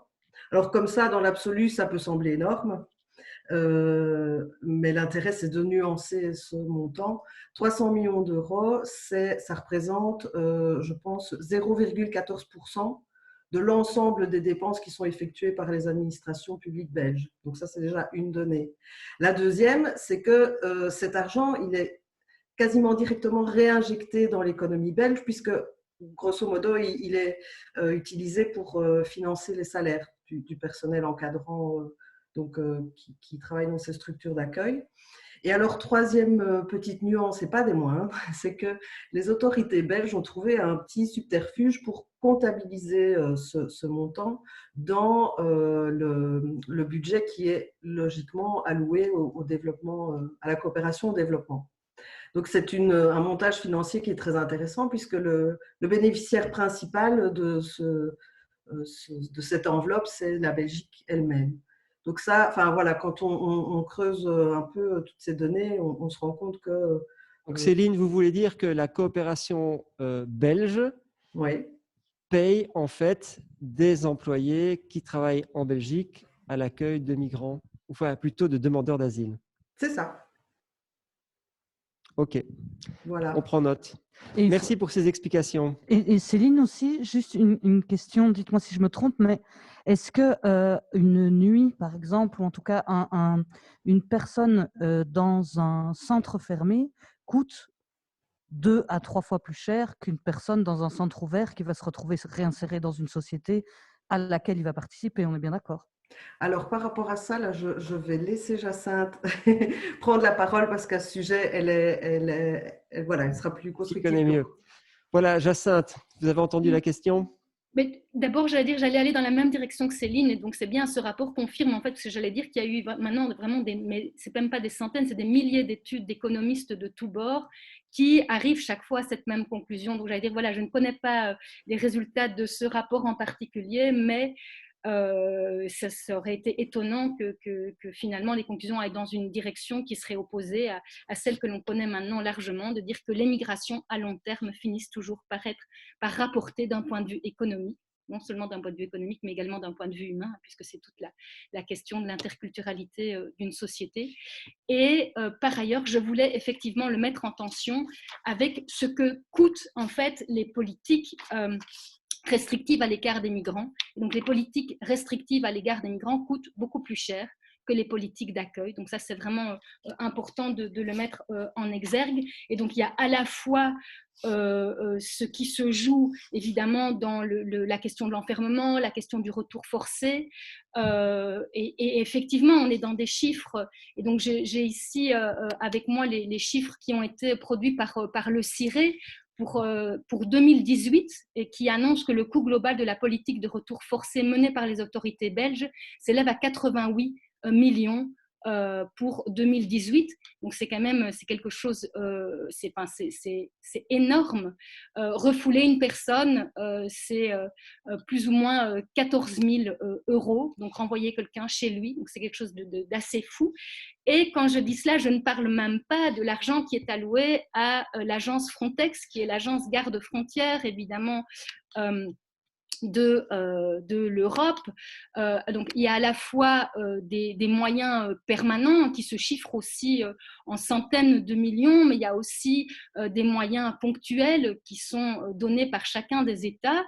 Et c'est important, il me semble, de dire aussi que les choix qui ont été faits dernièrement par l'Europe, c'est de renforcer cette agence, de renforcer les budgets de cette agence. Et de nouveau, pour vous donner des chiffres, le coût du renforcement est estimé pour l'année en cours à un peu plus d'1 milliard et pour les 6 années à venir à 11 milliards d'euros. Donc, ils sont répartis évidemment sur l'ensemble des pays européens, mais ce sont des sommes gigantesques et qui sont bien plus importantes que celles qui concernent l'accueil, avec ce que Céline mettait également en avant, qui est, moi j'ai envie d'utiliser le mot hypocrisie, mais je trouve ça assez fou que l'on puisse considérer finalement que l'argent que l'on met ici chez nous dans l'accueil puisse rentrer dans l'enveloppe allouée à la coopération au développement, enveloppe par ailleurs pour laquelle la Belgique est toujours en deçà de ce à quoi elle s'est engagée et de ce à quoi elle devrait s'engager au niveau européen, alors que si on veut être cohérent, évidemment, arrêter d'un côté de soutenir les guerres via la question de l'armement, par exemple, via la question de l'accaparement des ressources, etc. Et en parallèle, soutenir des projets de coopération, ça semble cohérent si on veut à terme réduire considérablement les circulations migratoires. Donc il y a là quelque chose non seulement de paradoxal, mais qui me semble hypocrite. Alors, Jacinthe Mazzochetti, parlons un petit peu des migrations. Est-ce que l'homme n'a pas migré de tout temps? Est-ce que l'homme ne s'est pas déplacé de tout temps sur cette planète? Alors si, donc au fondement de l'humanité, il y a deux choses. Il y a la relation, comme je le disais tout à l'heure. Donc un bébé ne peut pas vivre s'il n'est pas relié à l'autre. Donc il y a la relation à l'autre, nous sommes dépendants des autres. Et il y a le mouvement, la mobilité. C'est-à-dire il y a cette pulsion à aller chercher à la fois de quoi vivre et se nourrir, et à la fois la sécurité. Et donc dans ce qu'on appelle l'archéologie plutôt des migrations, on constate que ces deux grandes pulsions au mouvement et à la mobilité se retrouvent en tout temps et à toute échelle. Donc c'est vivre et c'est aussi survivre, la sécurité. Et on retrouve aussi dans toute une série d'études, à la fois du côté de l'archéologie, de l'histoire, mais aussi de l'anthropologie, le fait que cette pulsion aussi à la découverte fait aussi partie fondamentalement de l'histoire de l'humanité. Et donc ce sont trois chemins qui sont là en nous et qui continuent aujourd'hui à être les trois chemins principaux, finalement, qui mettent les gens en mouvement. Dans votre texte d'introduction, vous parliez probablement des plus fragiles parmi les fragiles. On parle de ce qu'on appelle les MENA, c'est-à-dire les mineurs non accompagnés, souvent des jeunes adolescents qui partent en migration sans être accompagnés d'adultes ou de parents, et aussi des femmes. On a parlé pas mal de cette difficulté particulière, de cette fragilité particulière des femmes en migration, avec la Sister House à Bruxelles la fois dernière. Est-ce que pour vous, ce sont vraiment deux sujets sur lesquels il faut faire particulièrement attention, les mineurs et les femmes en migration? Oui, alors évidemment, il y a deux niveaux. D'un point de vue politique, je pense qu'il faut vraiment un changement radical et donc il faut faire attention à tout le monde. Après, il est clair que avoir une attention sur les personnes les plus fragilisées est fondamental aussi.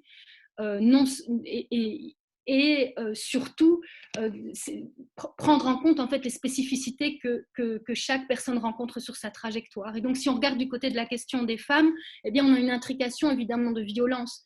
Et donc on va avoir les violences politiques qui se jouent dans les pays d'origine, qui se jouent au moment de la traversée, qui se jouent chez nous également, et là qui sont, je dirais, similaires pour les hommes et pour les femmes. Et puis il y a les questions de genre évidemment qui vont se surajouter. Et de nouveau, dans les trois moments finalement des trajectoires, à la fois dans les pays d'origine, il y a des choses spécifiquement reliées à la question des femmes, dans les trajectoires et en particulier évidemment dans les trajectoires qui sont rendues illégales, à partir du moment où on a peu ou pas de droits, on est extrêmement fragile par rapport notamment à la question des violences sexuelles, mais aussi à la question des trafics, à la question de la prostitution, etc. Donc il y a toutes des questions spécifiques. Et puis, une fois dans les sociétés d'arrivée, toutes ces choses continuent à se jouer.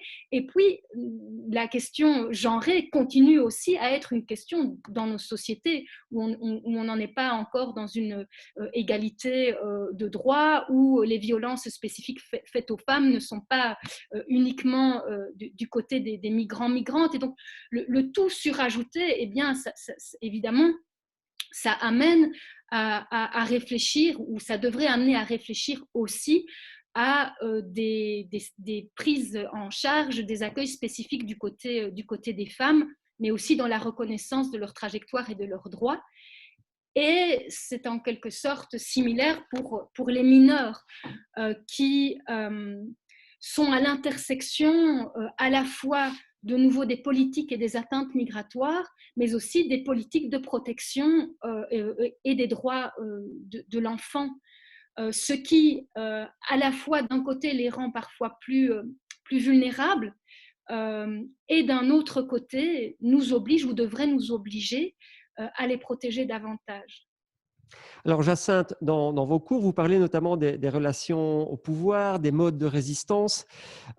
Quand vous pensez à ces citoyens qui s'engagent pour aider les migrants tout le long des autoroutes en Belgique, est-ce que vous voyez un lien avec votre cours, un lien avec cette résistance à l'autorité, à cette volonté de changer la législation? Oui, alors évidemment à différents niveaux et à différentes échelles, mais clairement, on est du côté des micro-résistances du quotidien, oui. Je dirais, des micro-luttes, mais qui sont néanmoins fondamentales, puisque toutes les micro-luttes mises bout à bout peuvent au final évidemment avoir un certain poids dans des changements ou des basculements politiques. Mais on est plutôt dans un jeu, et là je vais citer un philosophe, je m'en excuse, qui est de Certeau, qui met en tension la tactique et la stratégie. Et je vous explique pourquoi. La stratégie, en fait, elle est dans les mains des personnes qui ont du pouvoir politique, du pouvoir économique. Et donc la stratégie, c'est le véritable changement de fond. La tactique, c'est la manière de tenter malgré tout d'agir, de s'infiltrer dans chaque porte ouverte, de résister comme on le peut, parfois de manière même cachée, discrète, voire secrète. Et donc une addition de tactiques, à un moment donné, peut provoquer quelque chose de beaucoup plus grand, mais il n'empêche que le jeu est déséquilibré. C'est-à-dire qu'on a d'un côté vraiment la question du pouvoir qui est située d'un côté et d'un autre côté, voilà, des ruses du quotidien, je dirais, et qui peinent à rééquilibrer quelque chose du côté des politiques publiques. Alors, Jacinthe, vous avez séjourné en Afrique et vous avez d'ailleurs écrit un livre qui s'appelle « Être étudiant à Ouagadougou, au Burkina Faso ». Et vous avez côtoyé des jeunes qui ont poursuivi des études universitaires. Comprenez-vous qu'on le retrouve, une partie de ces jeunes, le long de l'autoroute, en Belgique? Oui, de plus en plus Qu'est-ce qui se d'ailleurs. passe? Comment ça se fait? Oui. Donc ça, c'est important de dire que de plus en plus de personnes migrantes, hommes comme femmes par ailleurs, sont des personnes scolarisées et parfois même très scolarisées. Comment ça se fait? Bon, alors c'est compliqué, il y a pas mal de choses qui se jouent. D'une part, c'est pas parce qu'on est scolarisé ou qu'on a un diplôme même que l'on va trouver à s'insérer dans la société, d'un point de vue économique d'une part, et d'autre part, que même si on n'est pas dans un pays en guerre, que au point de vue des libertés politiques, la liberté de parole, la liberté de presse, etc., que ces conditions-là seront remplies. Donc ça, donc d'une part, il y a la question de est-ce qu'on trouve sa place ou pas dans une société. D'autre part, parfois, le fait même d'avoir été scolarisé fait que l'on peut être mandaté aussi par les familles pour porter ou ouvrir le chemin de la réussite pour une famille, et que si ça ne semble pas possible sur place, eh bien, aller se chercher ailleurs est finalement une suite logique de la trajectoire. D'autre part, le fait d'être scolarisé permet aussi d'accumuler toute une série de ressources humaines, mais aussi parfois financières, qui permettent aussi de migrer. Puisqu'il faut rappeler aussi que le fait de migrer, surtout de façon illégalisée, donc rendue illégale, irrégulière, coûte beaucoup plus cher. Donc seulement c'est beaucoup plus dangereux, mais ça coûte aussi beaucoup plus cher. Et puis ça suppose aussi toute une série de ressources, de compréhension, etc. Et donc le fait d'être scolarisé peut aussi jouer à ce niveau-là. Et j'ai envie, pour terminer, pour ne pas être trop longue, de mettre en tension deux idées. Et c'est quelque chose vraiment qui me vient justement de mes années de terrain au Burkina Faso. En fréquentant des jeunes scolarisés qui, à un moment donné, ne rêvaient plus que d'une seule chose, c'était d'ailleurs de partir. C'est cette tension, cette mise en tension qu'ils m'ont permis de comprendre entre la mort sociale et la mort biologique. La mort sociale, c'est quand on est bien vivant d'un point de vue biologique, mais qu'on a l'impression d'être déjà mort. C'est-à-dire qu'il n'y a aucune lumière qui apparaît au bout du chemin. On a l'impression que rien n'est possible. Et si rien n'est possible, et si on se vit comme étant déjà mort, eh bien prendre le risque éventuellement de mourir en chemin pour aller espérer trouver soit la sécurité, soit mieux ailleurs, eh bien ça tombe finalement sous le sens. Je n'ai plus rien à perdre, donc je m'en vais. Et avec le soutien financier de ma famille, mes amis, etc., qui espèrent que je vais aboutir, c'est cela ? Il y a quelque chose de cet ordre-là, oui, parce que très souvent, alors évidemment, il faut différencier, voilà, il y a une bombe qui explose, tout le monde s'enfuit, etc., quelque chose qui parfois et souvent même n'est pas préparé, d'un trajet migratoire qui se prépare. Et quand un trajet migratoire se prépare, même si c'est pour emprunter des chemins irréguliers, très souvent, effectivement, il n'y a pas une seule personne, il y a des personnes. Ça peut être une famille, ça peut être des amis, ça peut être même parfois tout un village qui sont là derrière, d'une part en soutien, mais aussi en attente, avec toute la question de la dette migratoire, évidemment, qui est aussi une question fondamentale. Merci Jacinthe Mazzochetti. On va aller doucement vers une question, la séquence des questions-réponses. Je peux vous rappeler que vous pouvez réagir sur les réseaux sociaux, vos points de vue, vos questions, vos réflexions, et que Céline Sampey va collectionner tout cela et on va en parler dans quelques minutes. Mais avant cela, on retrouve Christelle Delbrouck en improvisation. Je pense que je vais carrément faire là, comme ça, tu sais. Pardon, je parle à quelqu'un, au fantôme de la technique. Non, j'avais envie de rebondir sur la question du pourquoi. voilà, dont on a déjà un petit peu parlé. Et donc, j'ai envie d'essayer de faire un petit conte, vu que le soleil s'est couché, qu'on va bientôt devoir faire pareil, puisqu'on est tout proche du couvre-feu. Donc voilà, j'ai envie de partir là-dessus. Il était une fois dans une ruelle minuscule, une jeune fille qui passait son temps à la fenêtre. Très souvent, de plus en plus souvent, elle voyait passer une silhouette bizarre, sombre, chaussures sombres, vêtements sombres, regard rempli de ténèbres, peau sombre, cheveux sombres.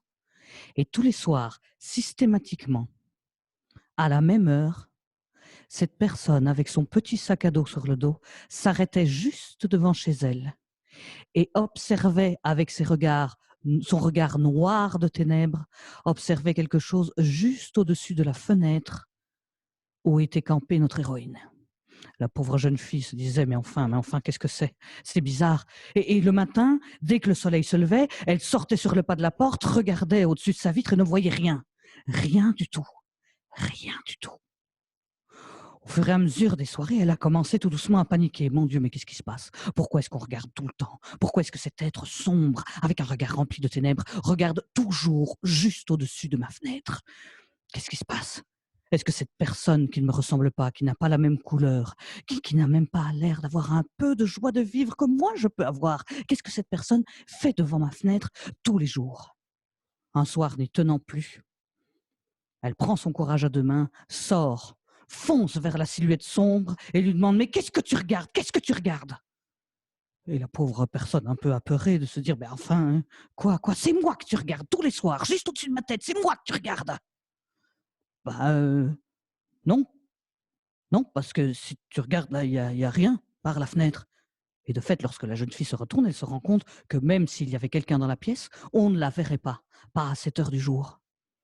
Et en regardant juste au-dessus de la fenêtre où elle est censée être, elle voit une nuée de papillons. Des papillons partout, des papillons de nuit. En effet, c'est l'heure à laquelle tous ces papillons de nuit sortent. Et avec l'éclat de lune qui traverse tous les soirs dans le petit bois juste en face de chez elle, il y a un rayon juste au-dessus de sa fenêtre enrobé de papillons. Elle s'est sentie con, la pauvre, très con. Et désormais, tous les soirs, elle sort avec un petit thé ou un chocolat et observe la sortie des papillons avec son nouvel ami tout sombre. Merci. Merci Christelle. On s'oriente doucement vers le couvre-feu, mais comment on fait cette émission sans public ? On n'a pas cette contingence. Il est temps de se tourner vers les questions-réponses et les réactions du public avec Céline Sampey, qui suit l'émission depuis le départ et qui prend note. Alors Céline, que disent les gens de l'autre côté des écrans ? Voilà, bonsoir à tous. Donc, bravo à tout le monde pour cette soirée vraiment très intéressante. On a eu presque 20 personnes qui nous ont suivis et qui nous suivent toujours sur Zoom et une quarantaine sur Facebook. Donc, d'où l'intérêt de cette soirée. Merci beaucoup à tout le monde de nous suivre. Donc, on a eu quelques réactions. Des remerciements pour cette soirée, des remerciements à tous les invités pour ce qui a été dit, ce qui a été raconté et pour les choses qui sont beaucoup plus claires à présent pour beaucoup d'entre nous. Donc merci beaucoup. On a notamment André et Raymond qui sont bénévoles au collectif citoyen ici à AB, le Carité, qui disent bravo à Jacinthe et Christelle, bravo aux membres de l'Escale et merci au Crilux, merci à Céline, merci pour leur aide dans notre aide au quotidien d'aide aux transmigrants. Voilà, donc là c'est vraiment pour montrer que c'est vraiment un mouvement qui reprend vraiment beaucoup de personnes. Au-delà de ces remerciements, on a eu 3 questions un peu plus précises qui, je pense, seront plus destinées à Céline, qui est notamment peut-on faire la différence entre réfugiés, migrants, transmigrants et sans-papiers. Ensuite, Géraldine qui se demande pourquoi ces personnes donc transmigrantes ne demandent-elles pas l'asile en Belgique ? Et puis, a-t-on une idée du nombre de migrants en transit en Wallonie ? Voilà, donc les 3 questions un peu plus précises, je pense que ce sera plus Céline qui pourra donc donner des réponses. Voilà, merci. Merci Céline Sampey. Effectivement, je pense que c'est tout à fait dans les compétences de Céline Pire, du Crilux. Alors Céline, d'abord la plus facile des questions, quoique, le nombre de migrants, de transmigrants en transit en Belgique.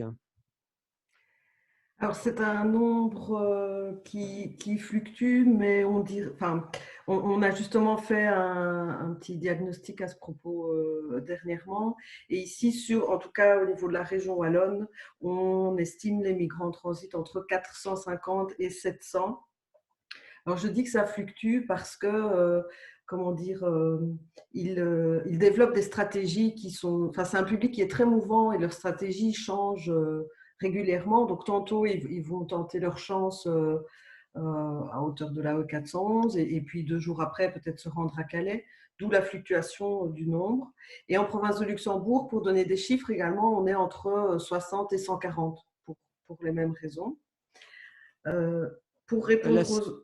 Oui. En octobre dernier, notre invité parlait grosso modo de 1000 migrants sur l'ensemble de la Belgique. Alors oui, effectivement, je ne dispose pas des chiffres à l'échelle nationale, mais ça semble possible, tout à fait. Merci. Et cette autre question concernant ce vocabulaire qu'on utilise, migrants, transmigrants, demandeurs d'asile, tu pourrais nous rafraîchir la mémoire? Oui, donc un migrant, c'est une personne qui quitte son pays pour un autre, pour diverses raisons. Il y avait donc la question de migrant en transit, c'est un migrant qui va résider, on va dire, sur un territoire à un moment donné avec l'objectif d'atteindre une autre destination, donc un autre pays. Il y avait réfugié. Donc réfugié, c'est une personne qui à un moment donné a fait une demande de protection internationale à un pays avec sous certaines conditions, et donc entre autres celle de craindre pour sa vie s'il retourne au pays, et ce pour des raisons liées à sa religion, à ses opinions politiques, à son orientation sexuelle, et donc, enfin, voilà, et en tout cas qui doit prouver de manière très individuelle et très concrète toutes les craintes qu'il peut vivre. Et alors un sans-papier, c'est une personne qui est sur le territoire belge, mais qui n'a pas de statut de séjour. Alors un sans-papier, c'est entre autres un transmigrant, mais ça peut être aussi une personne qui, à un moment donné, a eu l'autorisation d'entrer sur le territoire et d'y séjourner et ne l'a plus. Donc quelqu'un qui est entré avec un visa de 3 mois et puis au terme du visa est censé rentrer au pays et ne le fait pas, c'est une personne qui est sans papier. C'est un public pour lequel, en tout cas à l'échelle de la province de Luxembourg, nous n'avons pas encore une vue très précise, puisque ça fait partie de ces invisibles qu'on peut difficilement toucher.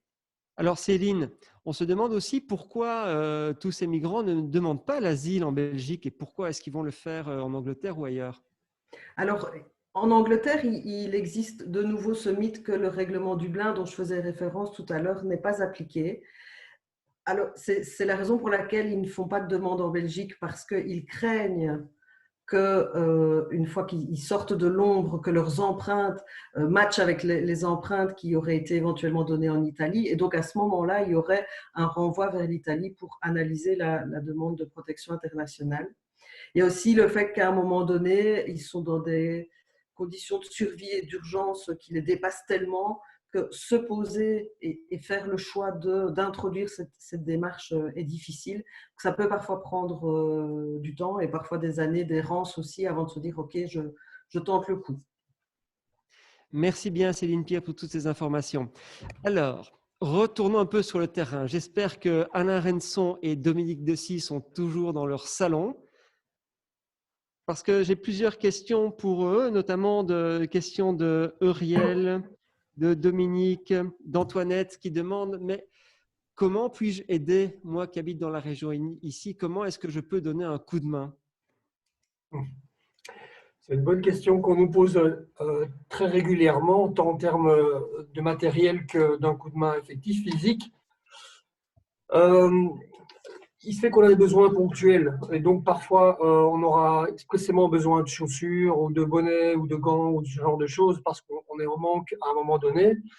Donc ça, c'est une aide possible. Et dans ce cas-là, on manifeste ce besoin sur notre page Facebook. Donc on essaie d'en faire la publicité et on a en général beaucoup de réponses et ça fonctionne pas mal. Maintenant, au niveau physique, de fait, on est un collectif assez large puisqu'on regroupe plus ou moins 40 personnes. On est déjà bien rodé, mais voilà, on n'est jamais contraire à accueillir de nouvelles personnes dans le collectif, bien sûr, parce qu'on a toujours besoin de quelqu'un et de bonnes idées. Donc, il suffit de nous envoyer un message sur notre page Facebook et on se fera une joie d'y répondre. Peut-être rajouter aussi que l'esprit du collectif, depuis le début, c'est 1 heure par jour ou 1 heure par mois ont strictement la même valeur et toutes aides sont vraiment les bienvenues à n'importe quel moment. Bien. Et il n'y a pas que votre collectif, puisqu'il y a aussi le collectif qui s'appelle le Carité, qui lui s'occupe d'un bâtiment situé sur la commune de Habay, et une association qui est cachée derrière, pas vraiment cachée, puisqu'elle a pignon sur rue depuis des années, c'est ceux qui collectionnent les boîtes de sardines. J'ai oublié leur nom, Christelle. Les gens qui collectionnent des boîtes de sardines? Oui. Et je ne sais pas, mais alors… Les sardines pour les sans-toits. Voilà, des sardines pour les sans-toits. Merci ça. Céline. Parce que le symbole de la sardine est quand même très très fort, hein, pour ceux qui ont nourri des gens qui étaient dans le besoin. En fait, c'est blindé de vitamines, c'est vraiment très très bon. C'est très très peu cher, c'est des tout petits poissons. Je pense que c'est les plus forts c'est les plus forts de la vie. J'adore les sardines. Bien. Avant de clôturer l'émission, j'aimerais faire un tout petit tour de table, notamment en saluant à nouveau Isabelle Schouweller. Si Isabelle est toujours là avec nous. Isabelle qui suit la soirée depuis le début, puisque Isabelle était la première intervenante, ou presque. Alors, je reviens, Isabelle Schouweller, sur tout le déroulement de la soirée. Quel est ton sentiment et quelles sont tes réflexions à cette issue? Bien, je rebondis sur ce que disait Jacinthe par rapport au fait de mourir socialement. Et voilà, c'est effectivement des choses qu'on a entendues dans nos conversations avec les jeunes hommes, essentiellement. On a croisé quelques femmes, mais essentiellement les jeunes hommes, qui nous expliquent que ben, voilà, ils vont tenter la traversée de la Manche dans un bateau. On essaie toujours de les en décourager parce que c'est décourager, oui. Enfin voilà, c'est trop dangereux. Et au cours d'une conversation, j'ai un jeune homme qui m'a dit mais voilà, j'ai rien à perdre.